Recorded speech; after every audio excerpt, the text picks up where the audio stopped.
നമസ്കാരം. ഓരോ മാസവും സർക്കാർ ജീവനക്കാർക്ക് ശമ്പളം നൽകാനും അതോടൊപ്പം തന്നെ പെൻഷൻ നൽകാനും കടമെടുത്താൽ മാത്രമേ കേരളത്തിന് സർക്കാർ ജീവനക്കാർക്ക് ശമ്പളം നൽകാൻ കഴിയുകയുള്ളൂ. ഒരു മാസത്തിനു മുന്നേ 1-ാം തീയതി ശമ്പളം കൊടുക്കാൻ സംസ്ഥാന സർക്കാരിന് കഴിഞ്ഞില്ല. അതോടുകൂടി വലിയൊരു പ്രതിഷേധമാണ് ഇരമ്പിയത്. അതോടുകൂടി ശമ്പളം തരാത്ത ധനകാര്യമന്ത്രിയായി ബാലഗോപാൽ മാറി എന്ന ഒരു ചിത്തപ്പേരും കൂടി ബാലഗോപാലിന് കേൾക്കേണ്ടി വന്നു. കിട്ടുന്ന പൈസയെല്ലാം വകമാറ്റി പാർട്ടി നേതാക്കന്മാരുടെ പോക്കറ്റിലേക്ക് വച്ചുകൊണ്ടിരിക്കുമ്പോൾ 1-ാം തീയതി ശമ്പളം കൊടുക്കണം എന്ന ബോധോദയം സർക്കാരിനും ധനകാര്യ വകുപ്പിനും ധനമന്ത്രിക്കുമൊക്കെ വരുന്നത് മാസം അവസാനം 28-ാം തീയതി അല്ലെങ്കിൽ 20-ാം തീയതിയാണ്. കാരണം നമ്മുടെ കേന്ദ്ര സർക്കാരിൻ്റെ ഈ റിസർവ് ബാങ്ക് കുബേര വഴി നമുക്ക് കടമെടുക്കണമെങ്കിൽ അവർ എല്ലാ ദിവസവും ചൊവ്വാഴ്ച മാത്രമേ ഈ കുബേര പോർട്ടൽ ഓപ്പൺ ചെയ്യുകയുള്ളൂ. അപ്പോൾ എല്ലാ ദിവസവും ചൊവ്വാഴ്ച മാത്രമേ നമുക്ക് കടമെടുക്കാൻ സാധിക്കുകയുള്ളൂ. അങ്ങനെ കടമെടുക്കണമെങ്കിൽ കേന്ദ്ര സർക്കാരിൻ്റെ അനുമതി വാങ്ങിക്കണം. അതിൽ അനുമതി കിട്ടിയതിന് ശേഷം മാത്രമേ നമുക്ക് ഏതൊരു സംസ്ഥാനത്തിനും കടമെടുക്കാൻ സാധിക്കുകയുള്ളൂ. കേരളത്തിന് 605 കോടി കൂടി കടമെടുക്കാൻ കേന്ദ്ര സർക്കാർ അനുമതി നൽകിയിരിക്കുകയാണ്. ഇതോടെ ഈ സാമ്പത്തിക വർഷത്തിൽ സംസ്ഥാനത്തിന് അനുവദിച്ച മൊത്തം കടം 41,257 കോടിയായി. കേന്ദ്ര ധനമന്ത്രാലയത്തിൻ്റെ നിയന്ത്രണങ്ങൾക്ക് അനുസൃതമായാണ് സംസ്ഥാന സർക്കാരുകൾക്ക് കടമെടുക്കാൻ അനുമതി നൽകുന്നത്.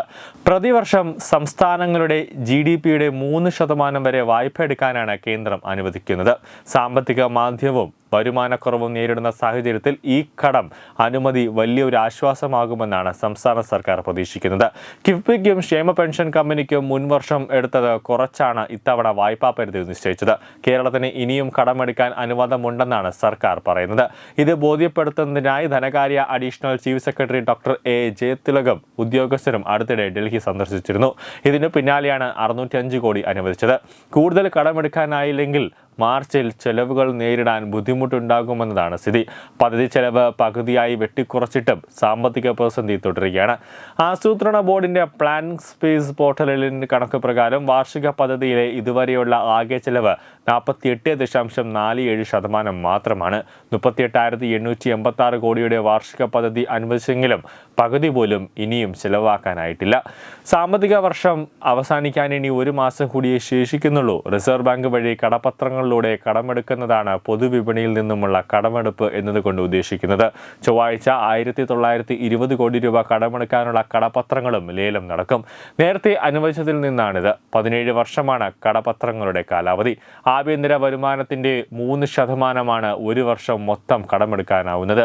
ഇതിന് പുറമെ വൈദ്യുതി മേഖലയിൽ കേന്ദ്ര പദ്ധതി അനുസരിച്ചുള്ള പരിഷ്കരണ പ്രോത്സാഹനമായി 0.5% അധികം അനുവദിക്കും.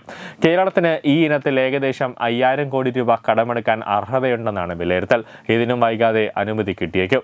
മാർച്ചിലെ ചെലവുകൾക്ക് പ്രധാന ആശ്രയങ്ങളിലൊന്ന് ഇതാണ്. അതേസമയം കഴിഞ്ഞ വർഷം കേരളം അനുവദിച്ച കടപരിധി ഉപയോഗിച്ചതിനാൽ ഇത്തവണ കൂടുതൽ സാമ്പത്തിക നിയന്ത്രണങ്ങളിലേക്കാണ് കേന്ദ്രം അനുമതി നൽകിയിരിക്കുന്നത്. പുതിയ വായ്പാ തുക വികസന പദ്ധതികൾക്കും വൻ കരാറുകളിലൂടെയുള്ള പാതയുമെല്ലാം നടത്താനാണ് ഉപയോഗിക്കുന്നതെന്നാണ് സൂചന. തുകയുടെ വിതരണം സംബന്ധിച്ച് സംസ്ഥാന ധനവകുപ്പ് ഉടൻ വിശദമായ പ്രാധാന്യ ഒരു ക്രമം തയ്യാറാക്കും. സാമൂഹ്യ സുരക്ഷാ പെൻഷനുകൾ, അടിസ്ഥാന സൗകര്യ വികസനം, ആരോഗ്യം, വിദ്യാഭ്യാസ മേഖലകൾ എന്നിവയിൽ തുക ചെലവഴിക്കുമെന്ന് സർക്കാർ വൃത്തങ്ങൾ സൂചിപ്പിക്കുന്നുണ്ട്. മുൻകാലങ്ങളിലും കേരളം കടബാധ്യതയ്ക്ക് പരിഹാരം കണ്ടെത്താൻ സാമ്പത്തിക നിയന്ത്രണങ്ങൾ അനുസരിച്ച് കേന്ദ്രത്തോട് കൂടിയ തുക അനുവദിക്കണമെന്ന് ആവശ്യപ്പെട്ടിരുന്നുവെങ്കിലും കേന്ദ്രം സീമിതമായ തുക മാത്രമേ അനുവദിച്ചിട്ടുണ്ടായിരുന്നുള്ളൂ. കേരളത്തിന് അനുവദിച്ച 605 കോടി കടം സംസ്ഥാനത്തിൻ്റെ സാമ്പത്തിക ഭാരം കുറയ്ക്കുമോ അതോ കടം എടുക്കുന്നതിൽ കൂടി കൂടുതൽ പ്രതിസന്ധി സൃഷ്ടിക്കുമോ എന്നത് വരും ദിവസങ്ങളിൽ അറിയാം. ന്യൂസ് ഡെസ്ക് തത്തമൈ news. Partner Edubix online executive education, focus physiotherapy centre Pattom, Unnath engineering Gujarat, തീർത്ഥയാത്ര.com, അയൺ ബിൽഡ് ഗുജറാത്ത്.